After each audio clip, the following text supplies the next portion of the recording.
मृत्यु जीवन का एक अनिवार्य सत्य है। हर प्राणी जो जन्म लेता है वह एक न एक दिन मृत्यु को प्राप्त होता है। लेकिन क्या मृत्यु जीवन का अंत है या यह किसी नई यात्रा की शुरुआत है? यह प्रश्न प्राचीन काल से ही मानव सभ्यता के लिए जिज्ञासा का विषय बना हुआ है। क्या आत्मा का अस्तित्व मृत्यु के बाद भी रहता है? यदि हाँ, तो आत्मा कहाँ जाती है? क्या स्वर्ग और नरक वास्तव में है? क्या पुनर्जन्म होता है? क्या मोक्ष प्राप्त किया जा सकता है? इन सभी सवालों के उत्तर हमें वेदों, उपनिषदों, भगवद गीता, गरुड़ पुराण, महाभारत, कठोपनिषद, बृहदारण्यक उपनिषद, चांदोग्य उपनिषद और विज्ञान के शोधों में मिलते हैं।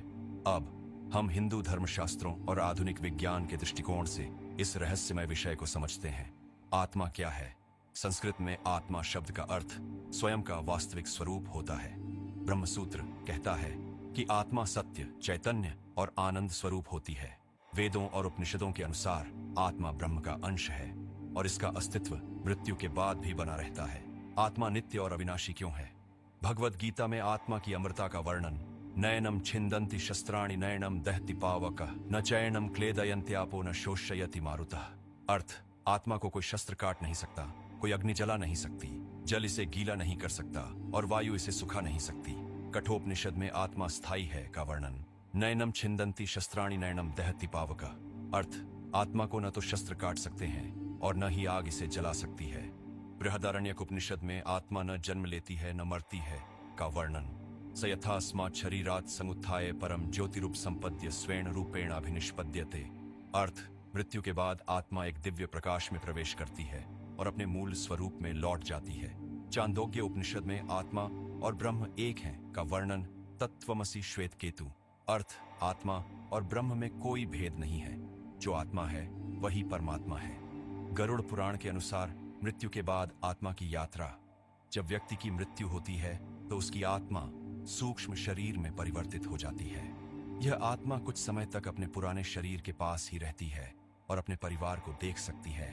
यदि किसी व्यक्ति की अचानक मृत्यु होती है या वह अत्यधिक मोह से बंधा होता है तो उसकी आत्मा भूत प्रेत के रूप में भटक सकती है।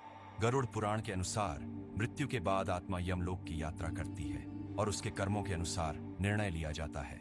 गरुड़ पुराण के अनुसार यमलोक की यात्रा, मृत्यु के बाद आत्मा को यमदूतों द्वारा ले जाया जाता है। इस दौरान आत्मा अपने बीते जीवन की घटनाओं को पुनः देखती है।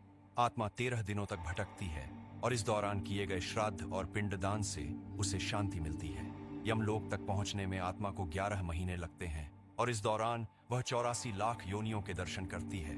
नरक और स्वर्ग का निर्णय, नरक और स्वर्ग का विस्तृत विवरण। यमराज के दरबार में आत्मा के कर्मों का लेखा जोखा चित्रगुप्त द्वारा प्रस्तुत किया जाता है। पुण्य आत्माओं को स्वर्ग में और पापी आत्माओं को नरक में भेजा जाता है। गरुड़ पुराण में 28 प्रकार के नरकों का वर्णन मिलता है। प्रमुख नरक और उनकी यातनाएं। रौरव नरक, हिंसा करने वालों को यहाँ पीड़ा दी जाती है। कुंभिपाक नरक, झूठ बोलने वालों को उबलते तेल में डाला जाता है। महाप्रेत नरक, नास्तिकों को यहाँ भेजा जाता है। प्रमुख स्वर्गलोक, इंद्रलोक, पुण्य आत्माओं का निवास। ब्रह्मलोक, ब्रह्मज्ञानी यहाँ निवास करते हैं। वैकुंठ, भगवान विष्णु के भक्त यहाँ जाते हैं। पुनर्जन्म और कर्म सिद्धांत, आत्मा पुनः जन्म क्यों लेती है? कठोपनिषद, बृहदारण्यक उपनिषद और भगवद गीता में कर्म और पुनर्जन्म का वर्णन है। आत्मा जब तक मोक्ष प्राप्त नहीं करती वह जन्म मरण के चक्र में फंसी रहती है।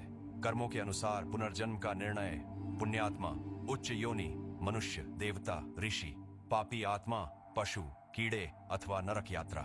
निष्काम कर्म योग, मोक्ष की प्राप्ति। विज्ञान की दृष्टि से आत्मा का अस्तित्व। विज्ञान के अनुसार ऊर्जा कभी नष्ट नहीं होती, केवल रूप बदलती है।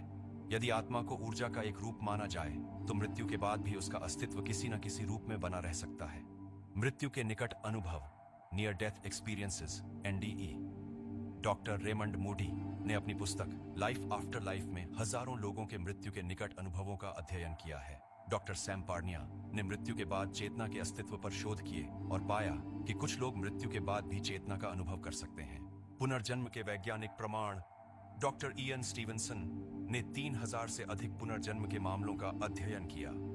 भारत में राजस्थान की शांति देवी जैसी कई पुनर्जन्म की घटनाएं देखी गईं, जहां बच्चों ने अपने पिछले जन्म के परिवार को पहचान लिया और पुरानी घटनाओं को याद किया। डॉक्टर जिम टकर ने भी पुनर्जन्म पर गहन शोध किए हैं।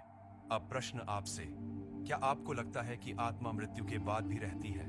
अपने विचार कमेंट करें और इस ज्ञान को अधिक लोगों तक पहुंचाने के लिए वीडियो को शेयर करें, लाइक और सब्सक्राइब जरूर करें।